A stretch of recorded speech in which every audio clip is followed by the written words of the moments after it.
too late. The time-honored traditions of the Caribbean in a collab with Gabby the Fat.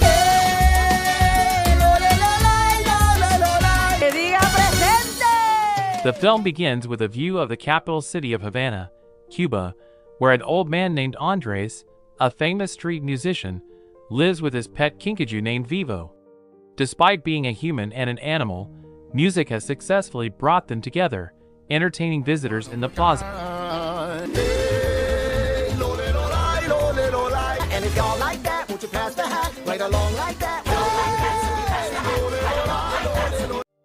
After performing in front of the plaza, Andres and Vivo seek a reward to buy mangoes to enjoy by the beach. It's there that Andres is approached by his friend named Montoya, who delivers a letter from a renowned singer named Martha. The letter contains a ticket to a retirement concert in the world of music, which will be held at the Mambo Cabana in Miami. Montoya also invites Andres to perform a duet there. This news makes Andres extremely happy, and the people around him support his journey to reunite with Martha. It turns out that when they were younger, Andres and Martha were a musical duo in Havana, and Martha was Andres' unexpressed love. One night, after performing together, Andres had intended to confess his feelings to Martha, but she received an offer to perform in Miami, one of her lifelong dreams. This caused Andres to postpone his declaration of love and prioritize Martha's dream. In his sorrow, Andres composed a song titled Martha, which remains unshared to this day. Thanks to Martha's invitation, Andres now has the chance to go to Mambo Cabana and sing his song there. The next morning, with great excitement, Andres plans to leave for Miami. However, Vivo is upset and reluctant to go to Miami for just one performance. Andres tries to convince Vivo to express his feelings there, but Vivo ignores him and escapes to the rooftop of their residence, where he regrets Andres' decision to go to Miami. However, shortly afterward, Vivo sees a fountain in the plaza, triggering a flashback to his first encounter with Andres when he was young. At that time, Vivo had fallen from a shipping crate and was chased by a dog up a tree. Fortunately, Andres came to his rescue, provided him with a home, and made Vivo realize how significant Andres was in his life. This prompts Vivo to support Andres in reuniting with Martha in Miami. In the morning, while Vivo enthusiastically wakes up Andres, sadly, Andres has passed away in his sleep, leaving behind a sheet of lyrics from his song that flies away but is saved by Vivo.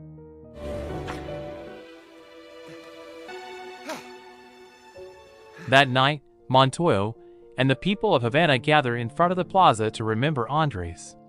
Rosa, Andres' niece from Florida, arrives with her daughter Gabby. Rosa expresses her sadness, and Gabby approaches Vivo because she understands loss, having been abandoned by her father. Gabby invites Vivo to come to Florida with them, but Vivo, still grieving, immediately declines. The people continue with Andres' burial, placing a white rose in front of his photo. It's not too late. Vivo eventually realizes that he must deliver Andres' song to Martha and decides to go to Miami, especially after hearing that Gabby and her mother are returning to Florida. Miami is their destination, and while waiting for a taxi, they are approached by Montoya, who brings Andres' musical instruments for Gabby to play. They enjoy Gabby's music, and this is Vivo's chance to sneak into her bag, eventually arriving at Gabby's home in Florida.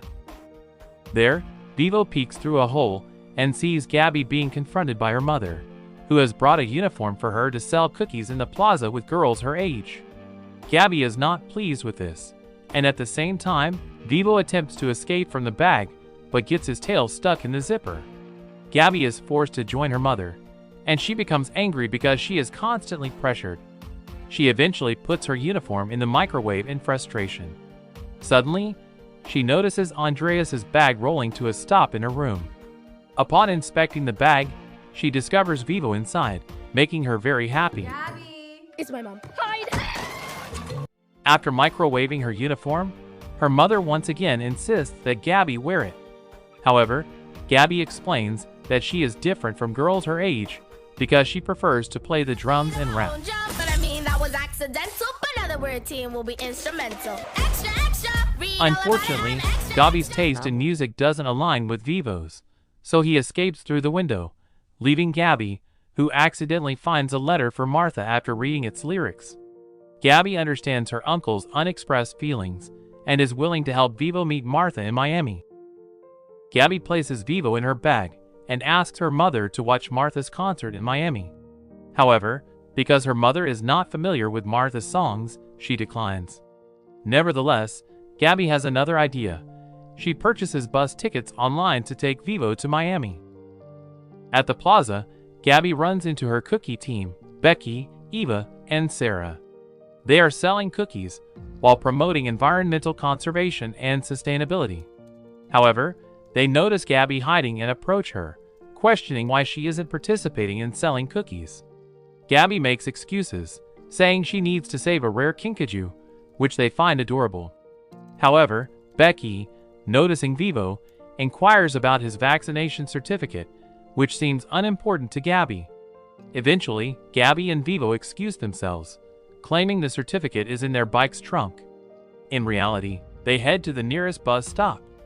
Unfortunately, Gabi is followed by Becky and her friends, who want to take Vivo to the vet for a health checkup.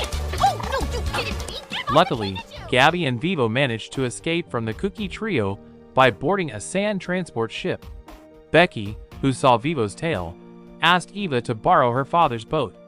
Meanwhile, Vivo felt relieved because Andres' song lyrics were still intact. However, he soon panicked when he realized he was in the middle of the sea. On the other hand, Gabi seemed to be having fun playing in the sand, as she had checked a map indicating they could reach Miami by taking a shortcut, as long as they took a boat. Fortunately, Vivo found an emergency inflatable boat, but Gabi put her bike in it, causing the boat to deflate. Vivo became frustrated with Gabi's behavior. Nevertheless, Gabi managed to assemble a makeshift raft with available materials. On the other side, Rosa was worried because she hadn't heard from her daughter. However, she noticed Gabi's laptop, which indicated she had booked a bus ticket to Miami. So, Rosa decided to follow her. At the same time, Gabi and Vivo entered a swamp, and Vivo became quite scared. Gabi tried to comfort him with a rap song and taught him how to play the drums. Come on, Vivo.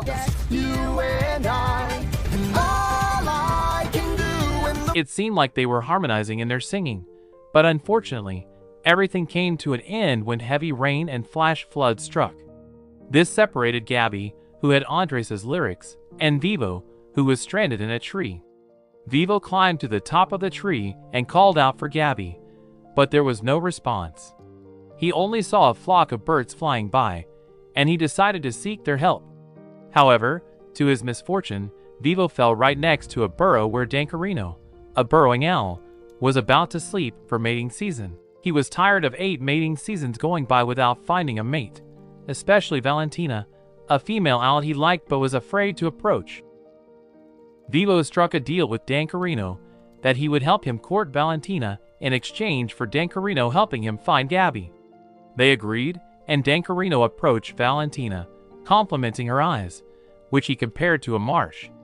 This made Valentina fall in love with Dancarino, and they were a match made in heaven. They flew off together, leaving Vivo to realize that his deal had paid off. Meanwhile, Martha, who was rehearsing, inquired about Andres' whereabouts, as he had not yet arrived. Simultaneously, Gabi lost Andres' song lyrics, and she panicked, especially when Becky and her gang arrived, questioning Vivo's whereabouts. When they found out that Vivo was missing, Becky convinced Gabi to help search for him, threatening to have Eva eat Gabi's lyrics if she refused. Gabi, knowing that her lyrics were with Becky, reluctantly agreed to help search for Vivo. At this point, Vivo was in the middle of the swamp, desperately calling out for Gabi. Suddenly, a lizard told Vivo to be quiet, but he couldn't resist calling out, which angered Lutador, a giant python. Lutador did not tolerate noise, and had a rule that no other animals should make noise when near him. This led Vivo to promise not to make any more noise, but unfortunately, Lutador decided to make a meal out of him. Fortunately, Dan Carino and Valentina arrived to rescue Vivo.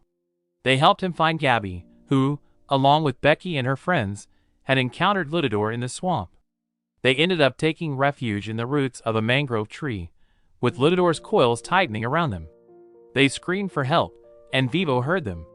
He and Dan Carino approached the source of the noise. Lutador was about to strike the girls when Vivo created a commotion, annoying Lutador and causing him to turn away from the girls. Vivo, watch out! In the end, Lutador got entangled in a tree, and Vivo managed to rescue them all, even receiving thanks from Becky. Becky returned Andres' lyrics, which had unfortunately fallen into the swamp, and only the title remained. On the other hand, the color of the lyrics was also ruined, where they received news that Andres had passed away. While Vivo was crying because he had failed to fulfill Andres' wishes, he heard Gabby singing Andres' lyrics. However, the melody was wrong, so Vivo accompanied her with a flute. It was then that Vivo realized that Gabby remembered the entire melody of the song. Gabby, on the other hand, was trying to recall the lyrics, and together they rewrote Andres' song. In the end, the song for Martha was completed, and they had unknowingly arrived in Miami. Martha's performance was about to begin, and Becky rushed her boat to the port, while Gabby and Vivo continued on a scooter, with Gabby's mother also arriving in Miami without finding her daughter there. She decided to head to Mambo Cabana, where Gabby had arrived earlier, and was asked for her admission ticket. However, not having a ticket, and with Gabby's mother arriving at the same time, Gabby sneaked into Mambo Cabana. There, she was caught by a guard but managed to escape until she got stuck in a locked door. Gabby then asked Vivo to enter through a window above the door and unlock it, but unfortunately, the door was padlocked from the inside, and Gabby and Vivo were separated by a piece of door. Nevertheless, Gabby gave Vivo her friendship bracelet and urged him to go and meet Martha. Gabby was willing to get caught by the guard and her mother. Meanwhile, Vivo found himself in a room where he watched Martha mourning Andres. Vivo touched her, and Martha immediately recognized that Vivo was Andres' beloved kinkajou. Vivo then handed over Andres' song lyrics, and Martha, who also cherished Andres, was deeply moved. It was time for Martha's performance, and she decided to perform Andres' song, leaving Vivo and placing a rose in front of her beloved's photo. There, Vivo could imagine Andres on stage with Martha, singing and playing music for the last time. After successfully fulfilling Andres' mission, Gabby and Vivo are seen getting ready to go to Plaza Q's, where they are about to perform their own version of a street musician's show. Thank you for watching, and see you in the next movie.